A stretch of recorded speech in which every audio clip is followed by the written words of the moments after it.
manusia, ya sepasang manusia yang kemudian menghasilkan atau melahirkan anak-anak, yang kemudian dia akan membentuk sebuah keturunan-keturunan, dan dalam keluarga tersebut pasti akan ada jalan cerita dari keluarga tersebut. Maka dikatakan sejarah itu adalah pohon, atau bisa dikatakan juga sebagai keturunan. Inggris, history, masa lalu. Sejarah fokusnya masa lalu, kalau masa depan ramalan, bukan sejarah. Jadi kalau sejarah fokusnya memang adalah pembahasan masa lalu yang sudah terjadi. Yunani, historia, yang diartikan sebagai penyelidikan. Kenapa?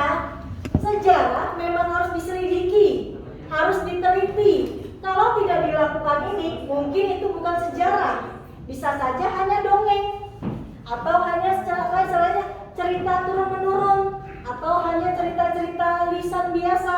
Tapi dalam sejarah itu harus jelas faktanya ada atau tidak, sumbernya ada atau tidak, waktunya jelas atau ada jelas atau tidak. Nah, makanya dibutuhkan yang namanya penyelidikan. Itu dalam bahasa Yunani. Kemudian dalam bahasa Jerman, Geschichte, yang telah terjadi. Benar nggak saya ngomongnya? Geschichte. Jadi udah pakar Jerman di sini langsung ada. Amin. Nggak tahu lah kalian apa? Saya baru belum sama sekali. Geschichte. Jadi di sini adalah sejarah yang telah terjadi. Ini sebenarnya sama dengan history, ya kan? Sama-sama yang sudah terjadi. Kemudian Belanda, Geschiedenis, terjadi, yang benar-benar terjadi. Kalau nggak terjadi, ya berarti dia belum dikatakan sebagai sejarah. Nah, ini adalah secara etimologis ada 5 bahasa, tolong diingat untuk ini. Kita next. Nah, ini udah pernah belajar kelas 10? Belajarnya di sini ya. Oke, kita mulai belajar di sini adalah manusia dalam ruang dan waktu. Karena dalam sejarah itu harus ada ruang jelas, waktunya juga harus jelas. Waktu di sini apa? Maksudnya adalah kapan, tanggal berapa, tahun berapa, bulan berapa. Bukan hanya pada masa kolonial. Nah, itu masa kolonial itu kapan? Rentannya banyak. Nah, di sini waktu itu harus jelas, waktunya itu kapan. Ruang itu apa? Tempat. Saya misalkan mengatakan terjadi perang di Ponorogo pada masa lalu. Itu sudah ada ruang dan waktunya belum? Belum. Waktunya belum. Ruangnya ada nggak? Ruangnya mana? Nggak ada. Kalau ruang itu misalkan terjadi perang di Ponorogo di Jawa pada tahun 1825 sampai 1830, itu sudah lengkap. Ada ruang, ada waktu. Cukup paham ruang waktu ya? Nanti ini biasanya bentuknya adalah contoh-contoh soal atau contoh-contoh kejadian. Next. Nah, ini perlu dipelajari karena ini biasanya tidak ada hafalan, tapi dia analisa. Nah, seperti apa? Saya akan mencontohkannya dengan atau menjelaskannya dengan contoh. Ini udah dijelasin belum? Pernah? Perkembangan, kesinambungan, pengulangan, perubahan. Kelas 10 udah kan ya? Belum? Masa sih? Ada yang perkembangan Perkembangan aja. Kamu peraksana ya? Oke. Kita akan pelajari praksara. Untungnya kalian gak dapat, alhamdulillah ya, gak ada soal manusia purba. Jadi kalau manusia purba silakanlah hidup di sana saja. Nanti dia kan saya ngomongin. Oke. Saya bahas sekarang adalah perkembangan dulu. Seperti apa soal perkembangan, kesinambungan, atau contohnya bagaimana pengulangan dan perubahan. Kalau perkembangan, intinya adalah di sini ada kata proses. Proses apa? Dari yang paling sederhana menjadi yang paling kompleks. Nah, contoh. Saya misalkan membahas perkembangan telekomunikasi Indonesia dari masa penjajahan bangsa Belanda sampai dengan masa reformasi. Di sini dijelaskan perkembangannya adalah ketika diurutkan nih, misalkan ada pada masa dulu komunikasi itu hanya bersifat atau melalui surat saja. Ketika surat kemudian berkembanglah yang namanya telegram. Setelah telegram berkembanglah telekomunikasi dengan suara atau telepon kabel. Telepon kabel kemudian berkembang lagi dengan telepon genggam.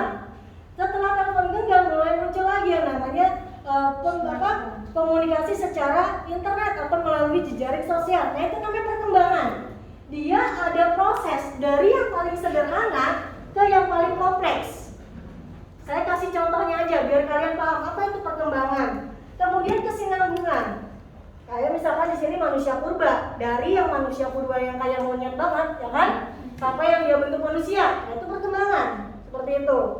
Kesinambungan di sini adalah dia itu berkelanjutan terus menerus, akan tetapi ada sedikit perubahan. Contohnya, saya ambil contoh penarikan pajak Belanda meniru perilaku Jawa. Kalau kalian melihat, oh Belanda jahat banget ya, ternyata kita pernah dimintain pajak sampai sekian, rakyat Indonesia pajaknya banyak lagi. Ternyata pajak-pajak yang dilakukan oleh Belanda itu sebenarnya sama dengan sistem Raja Jawa yang dulu menarik upeti. Jadi Belanda memberlakukan itu sebenarnya melihat apa yang dulu pernah dilakukan oleh raja-raja Jawa, tapi namanya dirubah menjadi pajak yang tadinya adalah upeti. Jadi sistem penarikan tersebut sebenarnya adalah kesinambungan atau melanjutkan kebijakan dari yang sebelumnya. Cukup paham untuk kesinambungan? Jadi dia ada sistem terus menerus, akan tetapi ada sedikit perubahan atau modifikasi. Pengulangan apa? Kalau pengulangan, dia ada perubahan sistem atau ada perubahan, istilahnya perubahan nama, perubahan orang, perubahan tempat, tapi dalam segala hal yang ada di dalamnya itu sebenarnya sama, hanya diulang saja. Contoh, saat Indonesia dijajah oleh Belanda, sebenarnya kita tidak dijajah oleh Belandanya, tetapi oleh kongsi dagangnya, yaitu adalah VOC. Ketika Belanda tersingkir dari Indonesia, masuklah Inggris. Inggris ternyata membawa kongsi dagang juga yang namanya adalah EIC. VOC dengan pendudukan EIC ini sebenarnya sama, cuma diulang saja kita. Hanya beda yang jajah.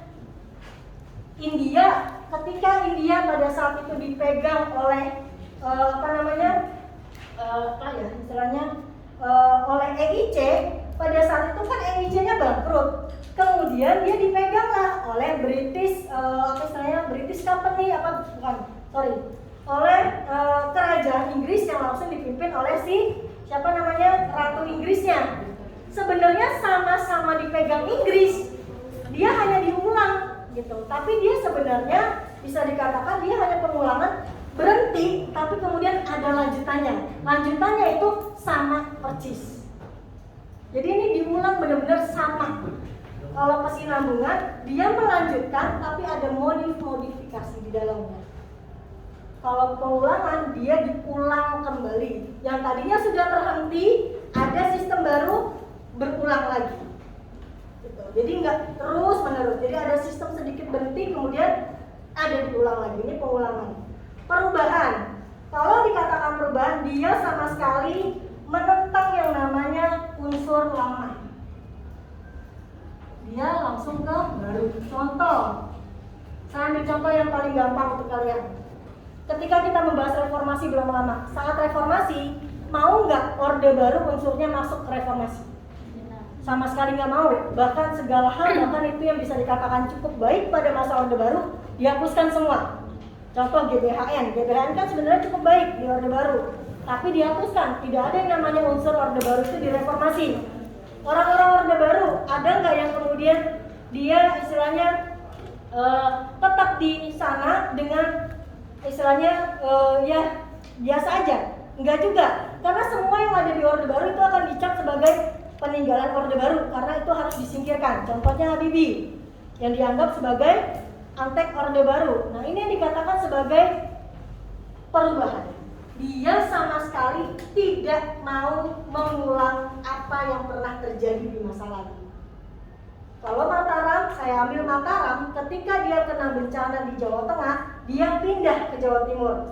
Dan di sini dia benar-benar merubah sistem yang pada saat itu pernah dia lakukan. Tapi tidak sama sekali membawa hal-hal yang pernah dia lakukan di masa Jawa Tengah.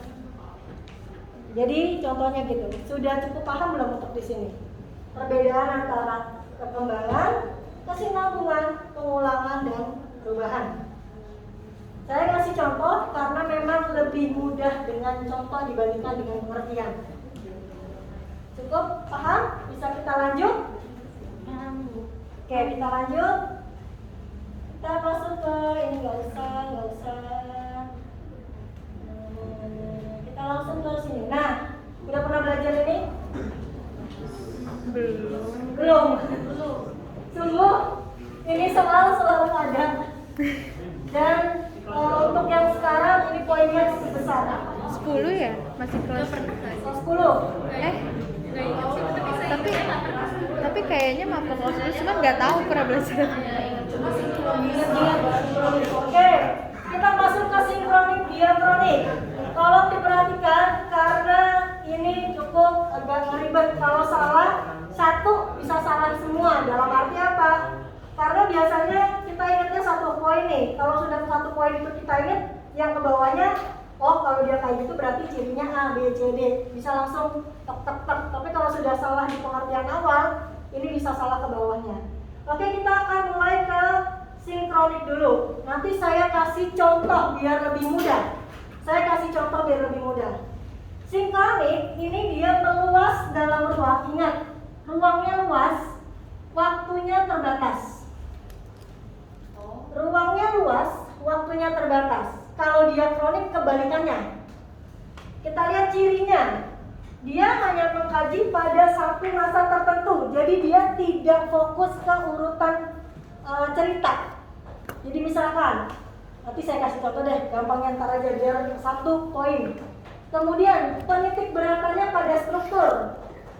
Jadi bukan sejarah yang dibahas. Kalau di sini lebih membedah ilmu sosialnya. Nah, ini sinkronis. Dia lebih ke ilmu sosial. Sifatnya horizontal. Kemudian tidak punya konsep perbandingan. Kajiannya sempit, tapi karena sempit, dia serius, sulit, dan detail. Karena kajiannya sempit, misalkan hanya satu poin yang dia bahas, perekonomian. Dia akan bahas dengan serius tentang perekonomian pada masa proklamasi, misalkan. Nah, di situ dia akan benar-benar menggali sistem perekonomian pada masa itu bagaimana, dan di situ dia sangat detail untuk membahas bagaimana ekonomi yang terjadi. Dia pembahasannya sempit, hanya satu saja biasanya. Tapi kalau diakronis ya, yang kalau mau difoto atau di apa silakan. Kalau diakronis, nah ini dia kebalikannya. Memanjang dalam waktu, terbatasnya dalam ruang. Jadi ingat itu, ingat aja. Kalau diakronis itu waktu yang besar, kalau sinkronis yang besar adalah ruang. Cirinya, dia mengkaji dengan berlalunya masa atau tahap per tahap. Kajiannya pada peristiwa sejarahnya, ingat peristiwanya. Sifatnya historis, dia tidak membahas ini secara spesifik. Sifatnya vertikal, ada konsep perbandingan. Jadi kalau yang tadi tidak ada konsep perbandingan, ini ada konsep perbandingan. Kajiannya luas, makanya saya katakan kalau ininya sudah ingat, cirinya minimal, ingatlah beberapa. Pasti kalau sinkronis itu kebalikannya dari ini. Nah, saya kasih contohnya gini. Kalau begini mungkin agak sulit. Saya kasih contoh seperti ini. Saya kasih peristiwanya apa ya? Proklamasi aja yang gampang ya. Nah, oke. Saya akan membahas proklamasi dari segi diakronis. Proklamasi. Oke. Dari segi diakronis saya akan bahas di sini rentang waktunya adalah 1945. Dan ketika pembahasan ini saya akan, kalau diakronis saya akan tarik garis vertikal langsung. Saya tulis di sini. Saya karena akan mengkaji peristiwanya. Pertama, saya tulis dulu tanggal 9 ya. 9 Agustus di Jepang ini terjadi apa? Pemboman Nagasaki. Tanggal 6 pemboman Hiroshima. 14 Jepang nyerah, ya kan? 16 Rengas Dengklok. 17 Bontang Boten. 18 sidang PPKI, ya kan? PPKI 1, PPKI 2, ya kan ya? Saya akan bahas ini secara diakronik dengan gimana? Pertama, ketika saya membahas diakronik, ini yang saya bahas.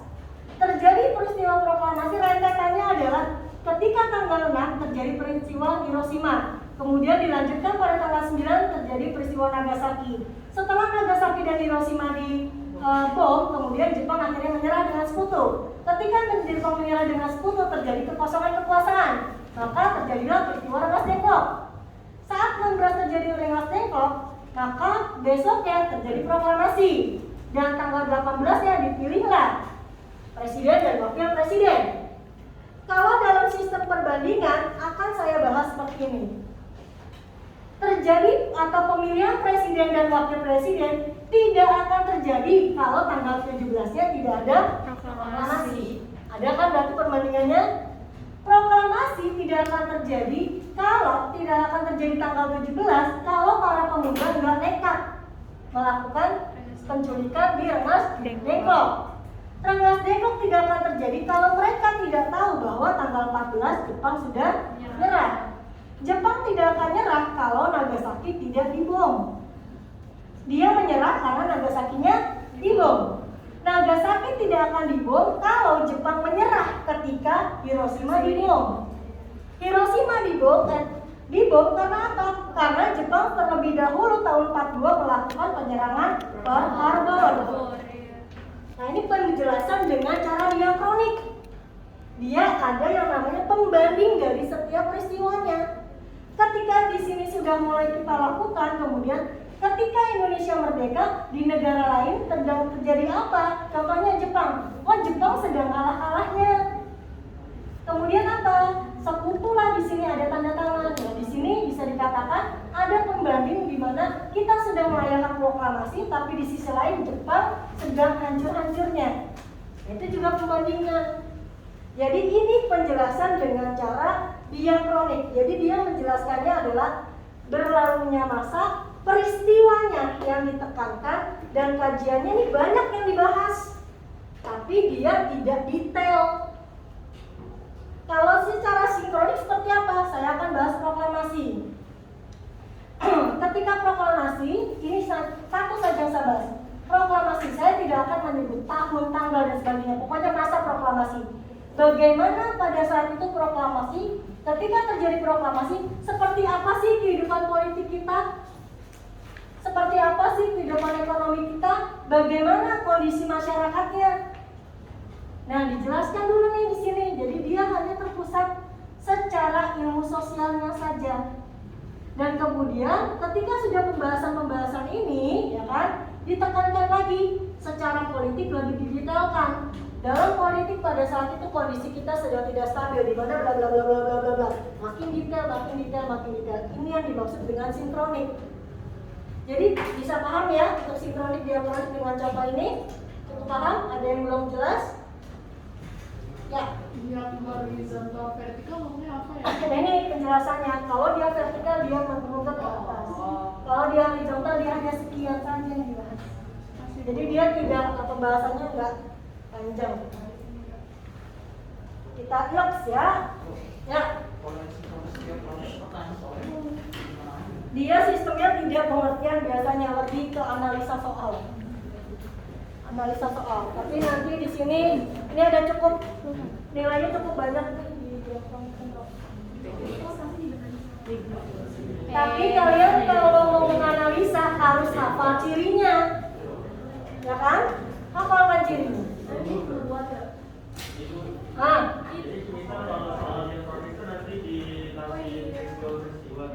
Yang entah. Pokoknya ada analisa, ada pokoknya ini yang tadi saya jelaskan. Ada saya lupa, ada 2 atau 3 soal, makanya cukup banyak. Diakronik ada 2 atau 3. Tapi kan menutup kemungkinan kalau kayak dalam satu soal itu kalau misalnya sinkronis itu nggak menutup kemungkinan akan disebutkan tanggal-tanggal juga. yang emas. Jadi karena ada itu kan ada sinkronik, diakronik sendiri. Ada yang nanti pembahasannya sinkron diakron. Jadi dia dua. Sinkron diakron ini dia memadukan tanggal dan pembahasan secara sosial. Tapi kita belum kita hanya sinkronik saja. Dia tidak sinkron diakron.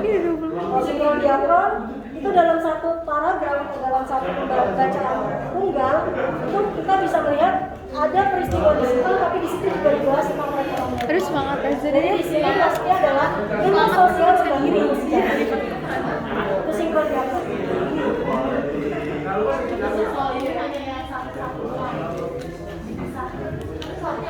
Oke, kita next. Oke, ini masuknya bangsa atau nenek moyang kita ke Indonesia. Nenek moyangku seorang pelaut ya katanya. Kalau untuk teorinya ini banyak sebenarnya. Ada teori out of Africa, teori Taiwan. Kita pakai teorinya adalah teori Yunan. Teori Yunan yang paling terkenal cabangnya ada dua, Proto Melayu dan Deutero Melayu. Apa itu Proto Melayu? Ini adalah bangsa-bangsa yang datang atau Melayu tua yang datang lebih dulu, ya. Dan dia peradabannya tidak lebih maju dibandingkan Deutero Melayu. Deutero Melayu ini peradabannya lebih maju dibandingkan Proto Melayu. Maka nanti kalau kita lihat dari ini adalah suku-suku yang Proto ya, ada Dayak, Toraja, Nia, Sasak, suku Kubu. Ini adalah Deutero Melayu. Ketika Deutero Melayu masuk ke wilayah Indonesia, itu kan sudah ada Proto Melayunya sebenarnya. Tapi orang-orang Proto Melayu yang tidak sanggup menahan budaya baru yang dibawa oleh Deutero, mereka menyingkir ke pedalaman. Nah, contohnya seperti Badui, Dayak pinggiran. Nah, itu mereka yang tidak tahan dengan budaya baru. Tapi ada Proto Melayu yang tetap bertahan walaupun Deutero ini masuk. Siapa? Batak. Bertahan dia. Batak Pride. Dia tidak ke pinggiran. Dia tetap ada dalam posisinya walaupun Deutero pada saat itu sudah masuk ke wilayah Indonesia. Jadi ada beberapa suku-suku. Contohnya saya kasih contoh satu. Masih banyak yang lainnya. Nah, ini adalah petanya, peta persebarannya. Kalau kita lihat peta Deutero atau Proto ini dia ke barat dan ke timur. Nah, ke barat dan ke timur. Kita lihat yang ke barat, dia dari wilayah Semenanjung Malaka, kemudian ke Sumatera, ya, Ke Lampung. Jawa, Lampung, kemudian ke Kalimantan. Sulawesi. Dia tidak ke Jawa dulu balik ke Kalimantan, tapi dia dari Sumatera langsung nyebrang ke Kalimantan.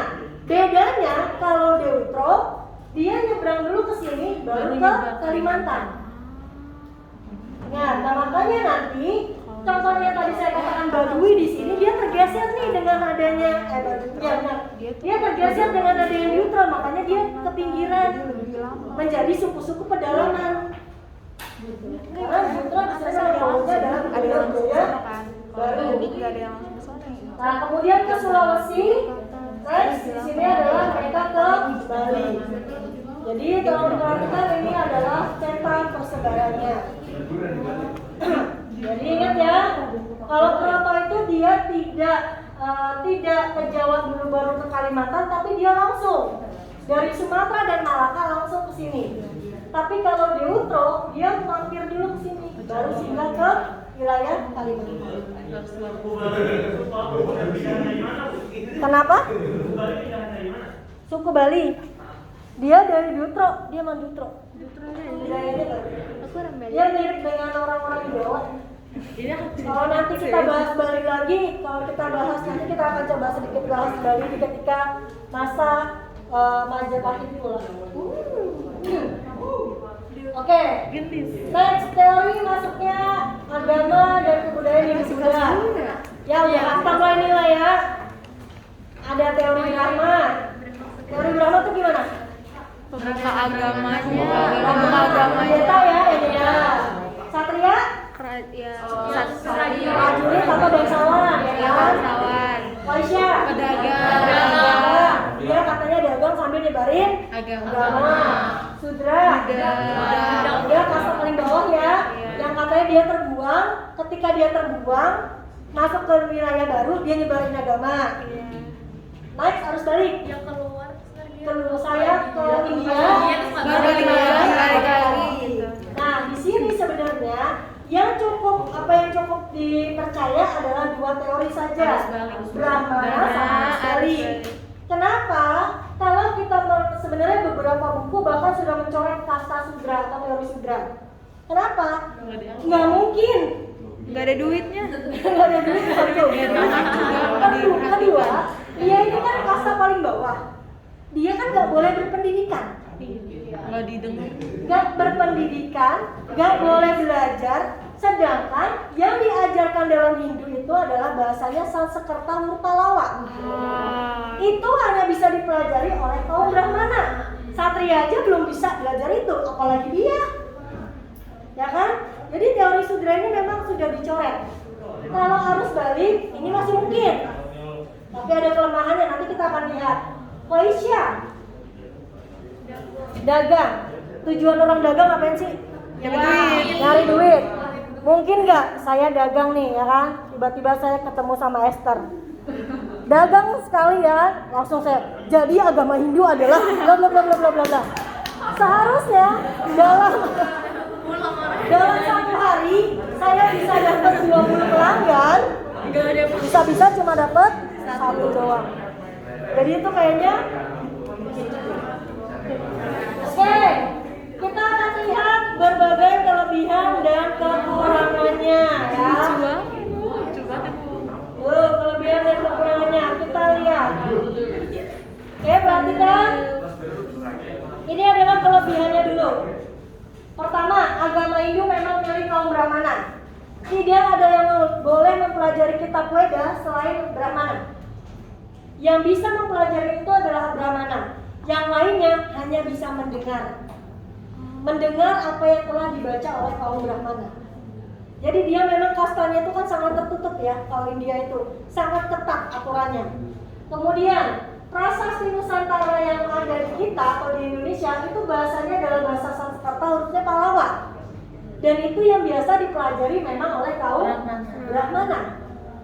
Dan yang mempelajari aja ini sebenarnya Brahmana tingkatnya atas. Karena susah, bahasa Sanskerta itu susah banget. Jadi hanya Brahmana tingkat atas saja yang biasanya belajar. Yang bawah biasanya dia belajarnya agak lama karena sulit. Next, upacara penobatan itu dilakukan oleh Brahmana. Selalu, nggak mungkin yang namanya mereka ketika Fratyastoma atau dalam, kalau kita istilahnya kalau di Kristen pembaptisan lah, penyucian diri, itu harus kaum Brahmana. Masa kaum pedagang yang nyuciin diri, nggak mungkin kan? Nah, raja-raja itu dicucikannya kaum Brahmana. Kemudian di sini penobatan itu dilakukan oleh Brahmana. Kemudian biasanya raja meminta beberapa Brahmana itu untuk singgah di istana. Ngapain? Ngajarin ilmu agama. Nah, kekurangannya apa? Kita lihat kekurangannya. Bahasa Sanskerta ini sangat sulit dipelajari. Yang kedua, ini yang paling penting. Yang kedua, mereka dilarang nyebrang laut. Why? Ketika mereka nyebrang laut, status Brahmananya hilang. Dan mereka nggak punya status. Jadi mereka benar-benar tidak boleh menyeberangi lautan. Karena ketika mereka menyeberangi lautan, status Brahmananya hilang. Bisa Brahmana.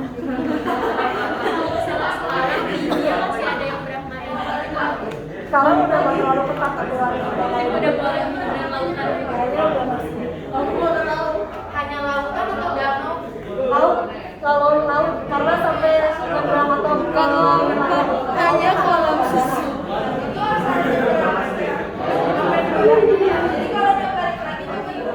nggak bisa karena udah nyebrang. Pokoknya kalau nyebrang laut hilang. Kalau baru setengah juga sama.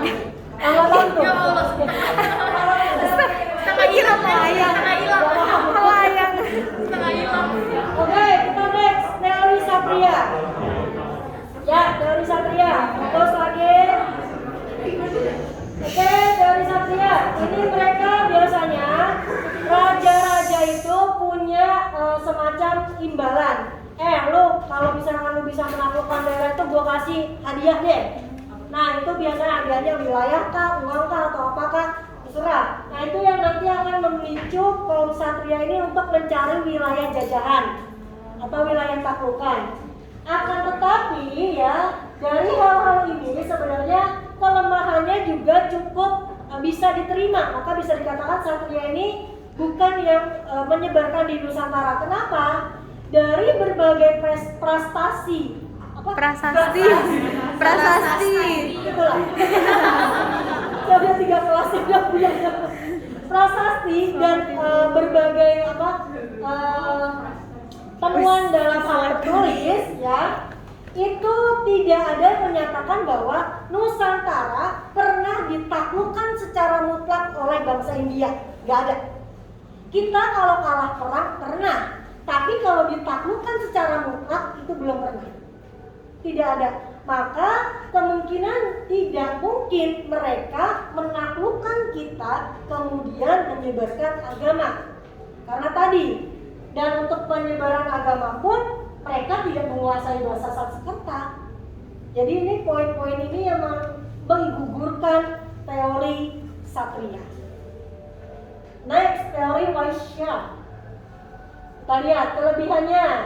Ya karena banyak transaksi jual beli di sana. Kelemahannya, ya mereka nggak menguasai Sanskerta sama Palawat, sedangkan mereka juga posisinya saat berdagang adalah mencari untung, bukan menyebarkan agama, karena itu juga bukan tugas dia. Next, Sudra. Sudra banyakkan kelemahannya dibandingkan kelebihannya. Jadi ini sudah pasti gugur saya katakan. Pertama, dari kelebihannya tadi, katanya mereka kan terlempar, tertindas, keluar, kemudian nyebarin agama. Tapi kalau kita lihat, Sudra itu tidak punya pengetahuan dan pendidikan. Gimana nyebarin agama? Kemudian, dia karena nggak punya pendidikan, nggak bisa bahasa Sanskerta. Yang punya pendidikan aja belum tentu bisa, apalagi yang nggak punya. Next, terakhir, kalau ada tuannya, istilahnya, jika ada kasta yang lebih tinggi, ya dia nggak mungkin lah, dia cuma di bawah doang, tapi sebagai budak, bukan sebagai penyebar agama. Dan posisinya di India itu sangat ketat dalam hal aturan-aturan. Contohnya saya ambil contoh aja deh. Kaum Ksatria ini kan kebanyakan adalah prajurit ya, dan mereka biasanya kalaupun bangsawan harus belajar memanah, harus belajar berperang. Memanah itu hanya boleh dilakukan oleh bangsa Ksatria ke atas. Sudra, kalau ketahuan dia belajar manah, habislah dia. Itu sudah melanggar kasta. Karena mereka memang nggak punya hak untuk itu. Sedih, iya sedih banget ya. Nah, arus balik, kalau kekurangan arus balik adalah kita memang pernah menjadi pusat peradaban agama Buddha. Akan tetapi kalau ketika Sriwijaya bahkan pernah mengirimkan orang-orangnya untuk belajar agama di sana. Akan tetapi biasanya orang-orang yang ke sana itu mereka sifatnya lebih ke pasif. Jadi belajar agamanya buat diri sendiri, bukan untuk disebarkan ke orang lain. Apakah ada yang belajar keluar kemudian balik lagi? Ada, tapi kebanyakan mereka pasif. Seperti itu. Nah, kita masuk ke arus atau saluran. Ini Islam ya. Oke, perdagangan Islam. Kalau perdagangan, kenapa ada kemungkinan? Karena dalam Islam itu tidak ada kasta. Semua bisa belajar agama. Dan biasanya pedagang-pedagang pun bisa mempelajari agama Islam. Berbeda dengan Hindu yang tadi dia ada kastanya.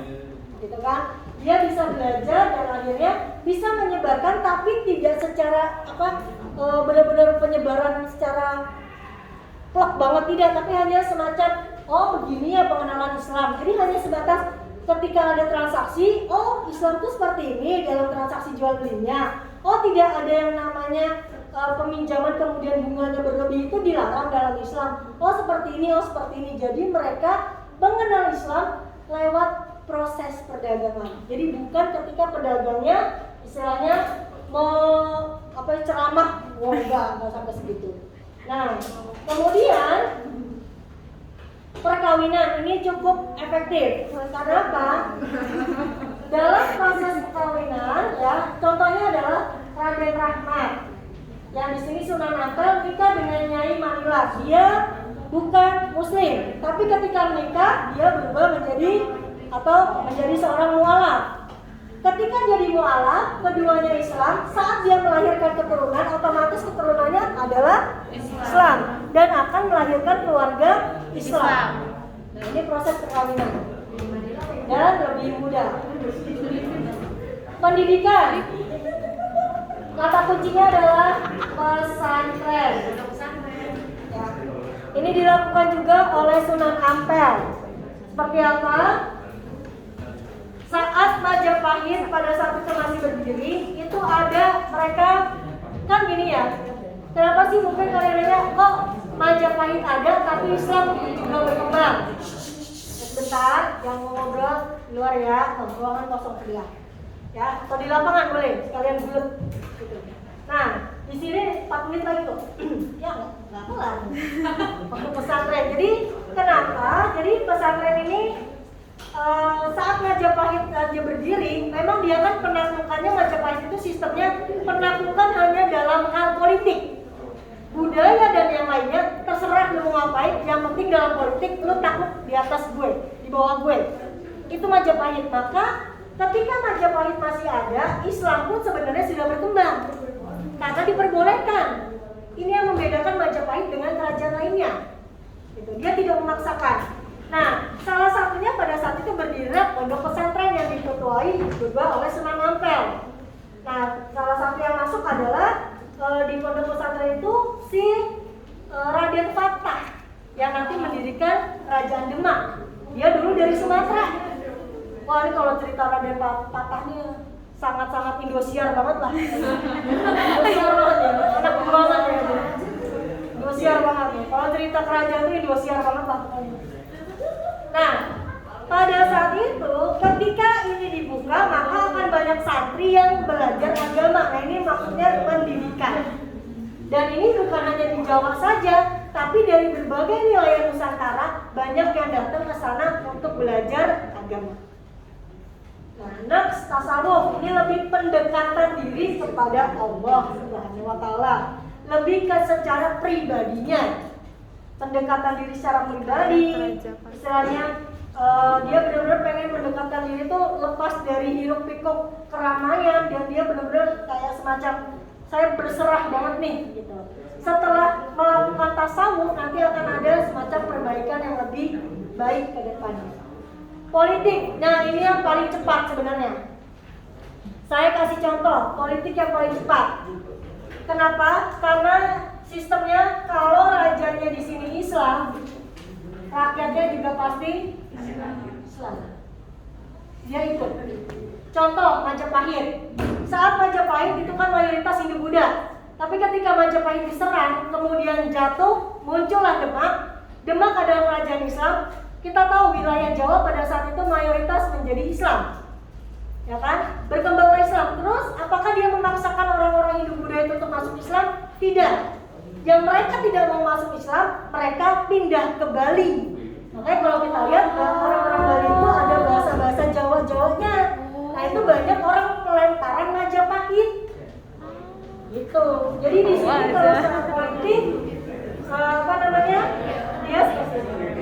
Jadi ada dua wilayah, Trunyan sama Tenganan. Itu adalah dua wilayah yang banyak pelarian orang Majapahit di Bali. Tadi apa Bu? Wilayah sama Tenganan. Kalau yang pernah ke Bali, Prambanan. Oh, Panganan. Panganan. Oke, next. Di Google itu kan. Oke, seni budaya. Seni budaya ini kita tahu contohnya siapa sudah yang paling berperan di sini. Akor. Kali Jaga. Tuh. Apa contohnya? Wayang. Lagu lele, ya kan? Kemudian wayang. Wayang itu sebenarnya kan Mahabharata ceritanya, tapi kemudian diganti jadi cerita Nabi. Apalagi nih banyak nih.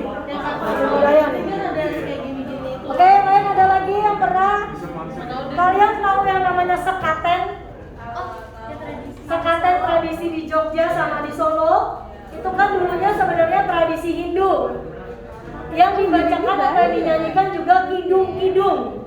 Tetapi ketika masa Sunan Kalijaga itu diganti menjadi salawat Nabi. Nah, ini yang nanti kita sebut sebagai sekaten yang sampai sekarang masih dilakukan di Jogja dan Solo. Wilayah lain ada namanya berbeda. Apalagi contohnya? Apalagi ya? Banyak banget lah ini ya. Banyak banget contohnya.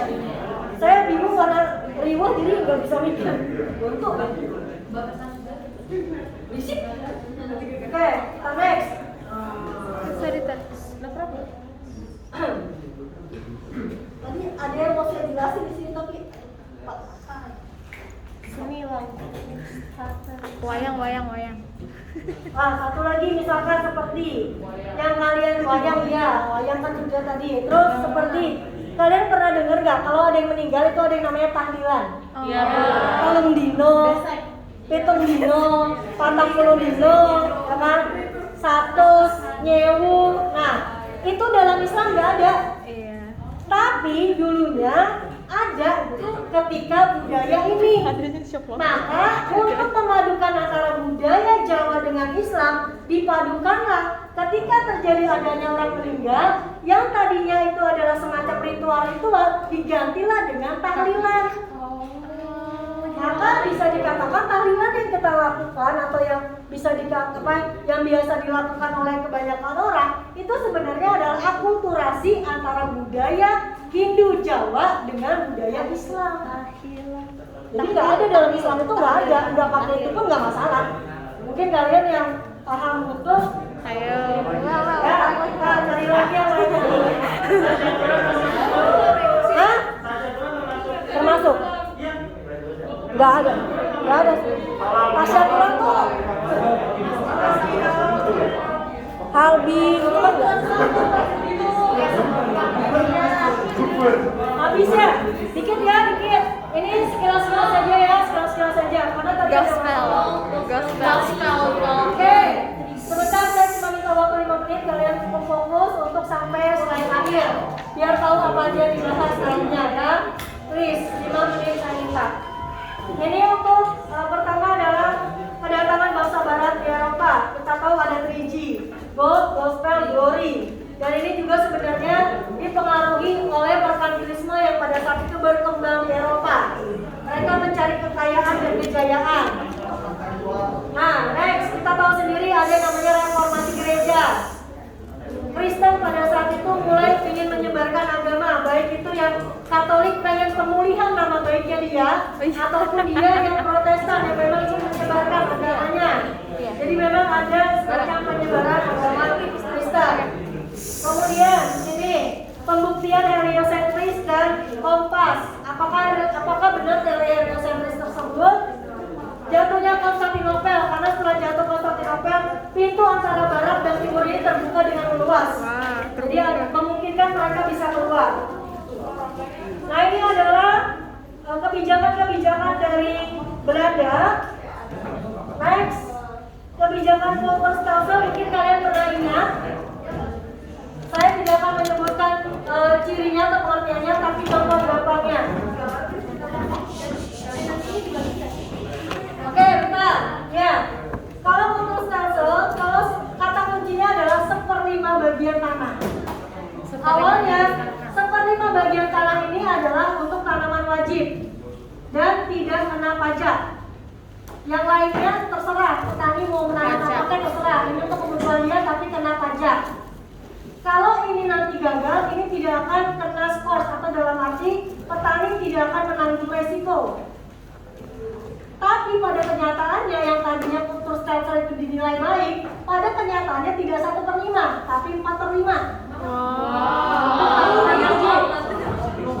Tanaman wajib katanya kan nggak kena pajak, tetap kena pajak. Apa yang terjadi kalau ini kena masalah atau gagal panen? Petani kena resiko atau dia harus ganti rugi. Nah, apa yang terjadi ketika ini? Karena dia fokus ke sini, tanaman dia yang untuk makan, padi, jagung dan sebagainya terlantar. Terjadi apa? Mereka fokus ke sini, sedangkan ini harus diekspor ke Belanda.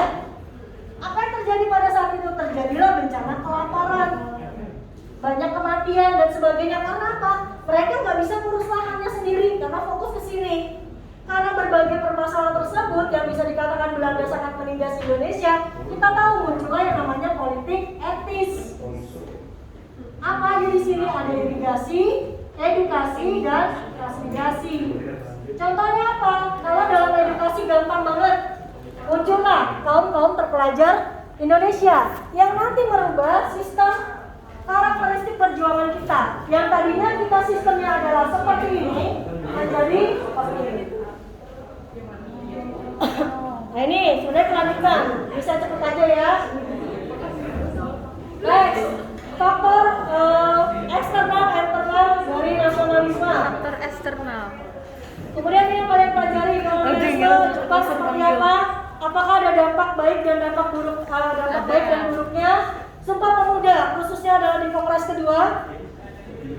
Proklamasi ini lebih ke arah bagaimana makna dari proklamasi itu bagi bangsa Indonesia. Secara politik, ekonomi, budaya seperti apa? Sosial itu bagaimana maknanya? Kemudian maklumat pemerintah 3 November itu tentang apa, masih ingat? Partai politik. 16 Oktober tentang apa? Nih, 14 November perubahan dari presidensial kepada parlementer. Jangan sampai salah. Tokoh-tokoh, nanti akan diperlihatkan beberapa tokoh, kalian harus menyebutkan bagaimana tokoh tersebut berjuang. Kemudian Linggarjati, perjanjiannya 3 janji Renville KMB, salah satunya akan muncul. Entah salah satu, entah salah dua muncul. Biasanya Ada esai, ada PG-nya. Oke, untuk disintegrasi cukup pelajari salah satu dari ini yang keluar, yang lainnya tidak. Jadi sudah saya kerucutkan nih kalian.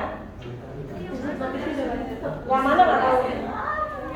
Nah, demokrasi liberal ini jangan sampai lupa untuk siapa saja yang menjadi atau seperti apakah kabinet-kabinet ini berjalan. Minimal namanya jangan sampai salah. Backstreet. Kemudian, nah, Orde Baru, kalau terpimpin, kalian saya rasa masih ingat Orde Baru, kebijakan Orba, revolusi hijau ini terbagi menjadi 3. Cari apa saja itu revolusi hijau yang 3 poin ini, dampak dari Orde Baru dan tentunya Orde Baru. Untuk reformasi, kita tidak akan mengkhususkan dalam satu presiden, tapi ini sifatnya adalah umum untuk reformasi. Jadi dia tidak terkhusus ke presiden mana, seperti itu ya. Next, peran mahasiswa dan pelajar. Terakhir adalah bagaimana keterlibatan bangsa Indonesia dalam perdamaian dunia. Oke, sudah pas.